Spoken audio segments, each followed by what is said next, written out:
நண்பர்கள் அனைவருக்கும் வணக்கம். இன்னைக்கு நம்ம இந்த வீடியோல சற்று முன் வெளியான ஒரு முக்கியமான பிரேக்கிங் நியூஸ் பத்தி தான் பார்க்க போறோம். அதாவது இன்று பள்ளி கல்லூரிகளுக்கு விடுமுறை என்ற அறிவிப்பு வெளியாகி இருக்கு. ஸோ இந்த அறிவிப்பு எந்தெந்த பகுதிகளுக்கு பொருந்தும் அப்படிங்கிறத இப்ப நம்ம பார்த்துடலாம். தமிழகத்தை பொறுத்தவரையில் அரசு விடுமுறைகள் அறிவிக்கப்பட்டாலும் ஒவ்வொரு மாவட்டத்திலும் பிரசித்தி பெற்ற கோவில் பண்டிகைகளின் பொழுது உள்ளூர் விடுமுறை அறிவிக்கப்படுவது வழக்கம். அந்த வகையில் தூத்துக்குடி மாவட்டத்திற்கு இன்று உள்ளூர் விடுமுறை அறிவித்து அந்த மாவட்ட ஆட்சியர் அவர்கள் உத்தரவு பிறப்பித்துள்ளார்.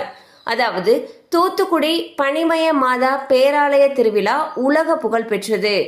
அது இன்று நடைபெற இருப்பதால் அனைத்து பள்ளி கல்லூரிகள் மற்றும் முக்கிய துறைகளை தவிர்த்து பிற அரசு அலுவலகங்களுக்கு விடுமுறை அறிவிக்கப்பட்டுள்ளது. இந்த விடுமுறையை ஈடுகட்ட ஆகஸ்ட் 10 சனிக்கிழமை அன்று வேலை நாளாக இருக்கும் எனவும் தெரிவிக்கப்பட்டுள்ளது. ஸோ பார்த்தீங்கன்னா தூத்துக்குடி மாவட்டத்தில் இருக்கக்கூடிய பள்ளி கல்லூரிகளுக்கு இன்று விடுமுறை அறிவிச்சிருக்காங்க. இந்த விடுமுறையை ஈடு செய்யறதுக்கு ஆகஸ்ட் 10 சனிக்கிழமை அன்று வேலை நாளாக இருக்கும்னு சொல்லியிருக்காங்க.